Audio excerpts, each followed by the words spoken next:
menurut kamu, Apa yang kamu ketahui tentang agromedis? Menurutku sih, agromedis itu bidang yang berfokus pada kesehatan masyarakat perikanan, pertanian, perkebunan, peternakan, dan kehutanan. sesuatu yang mempelajari kesehatan dan keselamatan kerja di lingkungan agroindustri. Menurut kamu, apa saja masalah kesehatan yang terjadi di lingkungan agroindustri? Masalah kesehatan ya? Kalau masalahnya sendiri itu ada di kesenjangan antara kesehatan di pedesaan dan di perkotaan, serta rendahnya data spesifik mengenai kesehatan petani. Mungkin salah satu contohnya itu munculnya penyakit zoonosis, terus juga Peningkatan limbah dan sampah industri seperti limbah pertanian, yang akibatnya proses pembuangan dan pembersihannya itu jadi memerlukan biaya yang lebih banyak, serta efeknya dapat mencemari lingkungan yang juga menjadi sumber masalah kesehatan. apa hubungan antara masalah kesehatan di lingkungan agroindustri dengan diare? Menurut aku, itu adanya paparan pestisida pada petani yang dapat menyebabkan keracunan, sehingga akan timbul beberapa gejala seperti salah satunya itu diare dan iritasi kulit. kan masyarakat pedesaan itu biasanya melakukan MCK itu kan di sungai. Nah, kegiatan itu bisa meningkatkan risiko untuk terserang penyakit kulit dan juga diare. Kita ambil contoh masalah pencemaran air karena limbah peternakan. Jadi, kotoran ternak apabila terkonsumsi oleh tubuh itu bisa berpotensi menimbulkan beberapa gejala penyakit. Salah satu gejalanya itu adalah penyakit diare ini. Hello people of tomorrow, welcome to AMSA Jember Podcast Corner. It is community outreach time. Halo semuanya, jadi di kesempatan kali ini perkenalkan dulu, saya Diani sebagai pemandu podcast episode pertama dari rangkaian Community Outreach Podcast. Nah teman-teman, untuk episode kali ini kita akan membahas tentang salah satu program kerja yang sedang kami laksanakan bersama dengan tajuk ACHE. Nah, sebelumnya nih teman-teman, pada kepo nggak sih apa itu ACHE? Oke, jadi ACHE merupakan singkatan dari Agro-Industrial Community Health Education, yang mana itu merupakan suatu proyek dari Community Outreach Division dari AMSA Jember yang bertujuan sebagai kegiatan promosi kesehatan atau edukasi terhadap masalah agro-industrial related medicine atau agromedicine. Wah, keren banget gak sih teman-teman? Nah, untuk episode kali ini, kita akan sharing soal topik yang jarang dibahas. Tapi walaupun begitu, tentunya masih sangat seru nih untuk didengerin. Oke, teman-teman, kita akan berbincang-bincang santai dengan salah seorang mahasiswa dari Fakultas Kedokteran Universitas Jember dari Angkatan 2018, yang juga merupakan General Secretary of AMSA Jember tahun 2019-2020. Nah, kita kedatangan pembicara kita yang sangat luar biasa. Di sini ada Kak Natasha. Ya, Kak Natasha pada kesempatan kali ini akan membawakan topik ruang lingkup agromedis dan masalah kesehatan lingkungan agroindustri penyebab diare. Sebelumnya nih, kita sapa dulu pemateri kita yang sangat cantik di sini, ada Kak Natasha. Halo Kak Natasha, bagaimana kabarnya Kak? Halo Diani dan juga yang mungkin nanti nonton podcastnya. Kabarnya baik, luar biasa. Oke, wah bagus sekali kalau gitu ya Kak, Alhamdulillah. Nah, sebelum kita berbincang-bincang lebih jauh lagi nih, ada nih pepatah yang mengatakan tak kenal maka tak sayang. Nah, oleh karena itu, saya persilakan dulu kepada Kak Natasha untuk kenalan dengan para teman-teman pendengar dulu Kak, silahkan. Ya, halo, selamat pagi, selamat siang, selamat malam, kapanpun para pendengar ini mendengarkan podcast ini. Jadi, aku Natasha Febrianti, biasa dipanggil Natasha, dan tadi udah disebutin juga adalah General Secretary untuk 2018-2019, dan sekarang merupakan mahasiswa pendidikan profesi ya, lagi proses untuk menunggu koas, dan di darahku mengalir AMSA. Waduh, keren banget tuh katanya di darahnya Kak Natasha mengalir AMSA. Wah, keren banget gak sih teman-teman? Nah, karena kita udah saling kenal nih ya, kita langsung aja tanya-tanya kepada Kak Natasha tentang agromedis. Sudah siap ya Kak? Ya, siap. Oke, mantap. Nah, untuk pertanyaan pertama nih Kak. Tadi kan di awal kita udah menyebutkan sedikit nih tentang agromedis. Nah, mungkin dia nih mau tanya, sebenarnya agromedis itu apa sih Kak? Nah, mungkin karena teman-teman di sini juga banyak yang belum tahu tentang agromedis gitu Kak. Oke, jadi agromedis ya, definisi secara bakunya itu adalah sebuah kemitraan antara medis dan pertanian yang mempromosikan kesehatan dan keselamatan untuk warga petani dan lingkungannya, kemudian pekerja pertanian, konsumen produk pertanian, dan juga industri terkait. Jadi intinya ada kolaborasi antara medis dan pertanian atau agrikultur. Nah, kemudian dari ilmu kedokterannya tadi diterapkan di sektor pertanian, khususnya untuk masalah kesehatan yang diakibatkan oleh paparan dan bahaya potensial akibat pekerjaannya tadi. Kemudian selain itu juga ke penanganan dan juga ke pencegahannya juga. Tujuannya adalah untuk promosi kesehatan tadi. Oke, nah tadi sudah dijelasin sama Kak Natasha dengan sangat jelas ya. Jadi intinya agromedis itu adalah bidang kesehatan yang berfokus di bidang agromedis atau lingkungan agrikultur gitu ya Kak Natasha? Iya, benar. Oke, keren banget nih. Nah, terus kalau gitu Kak, ruang lingkup atau ranah dari agromedis sendiri mencakup apa saja ya Kak?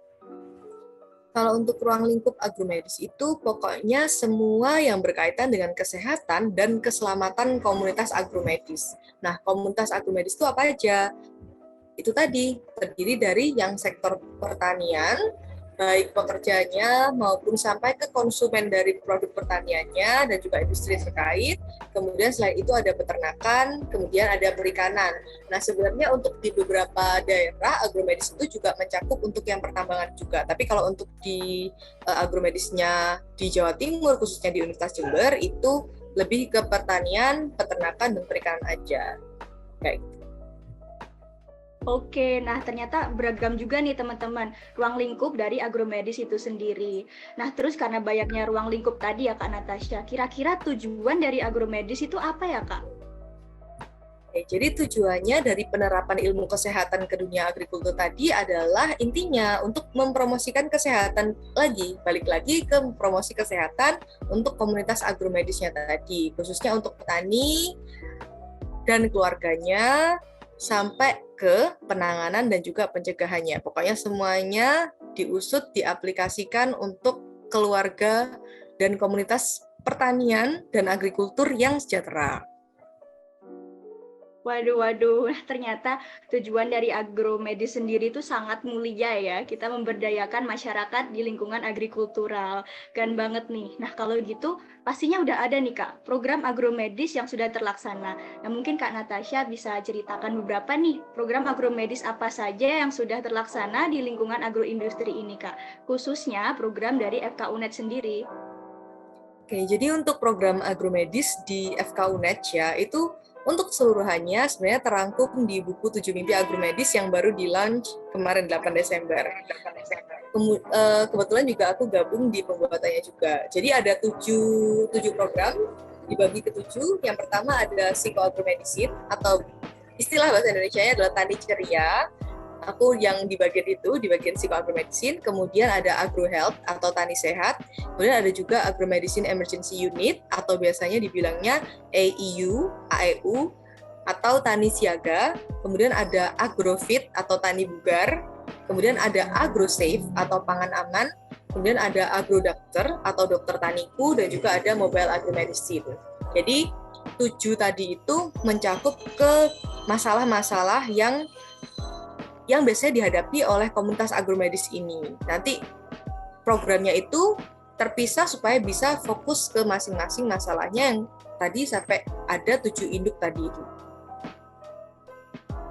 Oke, wah ternyata sudah banyak sekali ya program yang mencakup agromedis ini.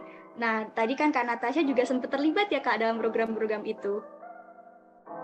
Oke, Keren banget Kak Natasha. Waduh, keren banget emang pemateri kita kesempatan kali ini teman-teman. Nah, kalau gitu nih Kak Natasha, biasanya masalah kesehatan apa saja sih Kak yang dapat ditemui di lingkungan agroindustri? Oke, jadi sebenarnya pembentukan dari 7 program atau 7 mimpinya tadi itu juga berdasarkan dari permasalahannya. Jadi yang pertama yang psikoagromedicine atau tani ceria. Jadi permasalahannya ternyata di petani, pekerja itu tekanannya berat dan banyak masalah kesehatan mental juga atau mental health yang kurang sehat seperti itu. Jadi masalahnya ada kesehatan mental. Kemudian tadi yang kedua untuk agrohealth atau tani sehat itu permasalahannya adalah di kesehatan fisik. Biasanya petani itu cenderung lebih rentan terhadap penyakit kronis juga, misalnya untuk diabetes, kemudian hipertensi, karena pola kerja dan juga pola hidup yang mungkin kurang sehat. Kemudian juga bisa ke penyakit neurodegeneratif, contohnya misalnya kayak Parkinson, seperti itu. Bisa ada efeknya dari pestisida tadi. Kemudian yang untuk emergency unit, jadi seperti kita ketahui petani itu kan risiko keselamatan kerjanya cukup tinggi karena berkaitan dengan peralatan yang besar-besar, kemudian juga kerjanya juga cukup berat secara fisik sehingga rentan terkena trauma yang sifatnya emergency yang harus cepat ditanganin gitu, yang kayak berpacu dalam waktu sekali gitu. Jadi permasalahannya bisa ke sana juga, ke trauma. Kemudian ada agrofit atau tani bugar, ya sama berkaitan dengan kesehatan fisik tadi. Kemudian ada agrosafe atau pangan aman. Jadi permasalahannya ini adalah di pengelolaan pangan. Nah, kadang pengelolaan pangannya ini kurang higienis misalnya. Kemudian packingnya kurang bagus. Seperti kita ketahui ya, kalau misalnya di makanan kaleng itu bisa aja ada Clostridium botulinum kayak gitu kan. Jadi itu juga diperhatikan di sini. Jangan sampai konsumennya mau makan malah non penyakit kayak gitu. Kemudian juga ada agrodokter dan mobile agromedicine ini karena biasanya daerah pertanian itu biasanya ya, nggak semuanya, kalau di Indonesia cukup terisolasi dari pusat keramaian. Jadi untuk mencari pusat kesehatan atau fasilitas kesehatan itu cukup jauh, sehingga di sini ada mobile agromedicine yang bisa diharapkan bisa menjangkau dari para pekerja-pekerja dan juga keluarganya. Tuh, permasalahannya ada itu tadi. Nah, tadi seperti yang disebutkan Kak Natasha ya teman-teman, banyak sekali masalah di lingkungan agroindustrial, ya termasuk juga masalah higienis. Nah, dengar-dengar nih, ada masalah higienis yang berkaitan dengan makanan juga Kak Natasha. Salah satunya itu diare ya Kak, benar apa enggak Kak? Iya, benar banget. Jadi dari yang food safety tadi, kurangnya higienitas tadi bisa mengarah ke diare. Oh, oke nih. Nah, seperti yang dikatakan Kak Natasha tadi, diare juga merupakan salah satu dari masalah di lingkungan agroindustri. Nah, teman-teman, berdasarkan dari data buletin Kemenkes, bahwa kejadian diare itu cenderung lebih tinggi terjadi pada kelompok yang bekerja sebagai petani, nelayan, dan juga buruh. Nah, kira-kira nih Kak Natasha, apa sih hubungan atau korelasinya antara lingkungan agroindustri dengan kejadian diare sehingga masyarakat di lingkungan agroindustri itu rentan terkena diare, Kak? Ya, benar. Jadi yang tadi buletin itu informasinya juga benar banget. Jadi korelasinya antara agroindustri dengan diare itu terletak di etiologi dari diarenya. Seperti kita ketahui etiologinya kan banyak tuh. Nah, salah satunya ya mikroorganisme kayak misalnya bakteri, kemudian parasit dan juga alergen, bahan-bahan seperti itu. Nah, tadi benar terkaitnya itu terutama untuk di food safety tadi. Jadi misalnya kurang higienisnya dari makanan itu bisa menyebabkan mikroorganisme itu bersarang di sana, terus akhirnya bisa berakibat ke diare. Kemudian juga pola hidup yang kurang bersih, misalnya ketularan dari yang jalur transmisinya fekal oral, misalnya untuk sanitasi yang kurang bersih, kemudian BAB yang kurang bersih, kemudian ke sini kontak ke oral kayak gitu. Jadi lebih terkaitnya dari produk pangan dan juga dari kebiasaannya, pola hidup yang kurang bersih, kurang sehat. Wah, oke. Nah, ternyata dari yang disebutkan Kak Natasha tadi lumayan banyak nih teman-teman faktor di lingkungan agroindustri yang menyebabkan kejadian diare. Nah, mungkin untuk pertanyaan yang terakhir nih Kak, lalu gimana sih prevalensi atau banyaknya kejadian diare di lingkungan agroindustri, khususnya di Jember nih sebagai salah satu kawasan agroindustri Kak? Jadi untuk yang prevalensi secara khususnya di lingkungan agromedis di Jember itu, aku belum ketemu data spesifiknya. Tapi sebenarnya FK-UNED ini sedang membangun namanya Agromedicine Research Center. Nanti juga akan mengadakan studi prevalensi tentang hal itu. Nanti ada branch-branch-nya, pokoknya ditunggu aja upcoming project-nya dari FK kita. Tapi seperti yang tadi sudah disampaikan tadi dari buletin Kemenkes dan juga secara nasional ya, datanya yang aku baca dari Riskesdas itu memang dari petani, kemudian ada nelayan, buruh itu mempunyai proporsi tertinggi untuk terkena diare dari kelompok pekerjaan. Jadi kalau diare kan ada dibagi-bagi nih, kalau misalnya kelompok umur yang paling banyak terkena adalah bayi dan anak-anak. Kemudian kalau dari jenis kelamin ternyata nggak ada perbedaan antara laki-laki dan perempuan. Nah kalau dari pekerjaan, itu memang prevalensi yang tertinggi itu ada di petani, nelayan, buruh dengan prevalensi sampai 7,1%, tapi secara nasional. Wah, oke nih, keren banget. Nah, teman-teman, kita tadi udah tahu nih prevalensi dari kejadian diare di lingkungan agroindustri. Sehingga diare ini juga merupakan salah satu masalah yang krusial ya tentunya di lingkungan agroindustri. Nah, teman-teman, sampai sini pasti semuanya pada penasaran nih pembahasan lebih lanjut terkait diare, mulai dari penyebab, gejala, pencegahan, hingga pengobatannya. Tapi tenang aja teman-teman, kita akan tetap membahas itu semua di episode selanjutnya. Nah, oleh karena itu, teman-teman bisa stay tune agar jangan sampai ketinggalan video ACHE yang selanjutnya. Oke, jadi sharing-sharing kali ini ternyata sangat luar biasa sekali ya teman-teman pendengar. Nah, kita tadi bersama Kak Natasha sudah membahas tentang apa itu agromedis dan menyinggung sedikit tentang diare. Emang keren banget sih pembicara kita pada kesempatan kali ini. Saya yakin ilmu yang tadi dibagikan bisa bermanfaat nih untuk kita semua.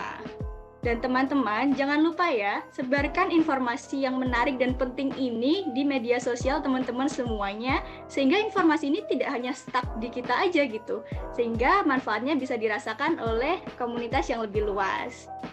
Oke, teman-teman, di sini saya sebagai pemandu podcast kali ini mengucapkan terima kasih banyak kepada Kak Natasha yang sudah bersedia hadir sebagai pembicara podcast kita.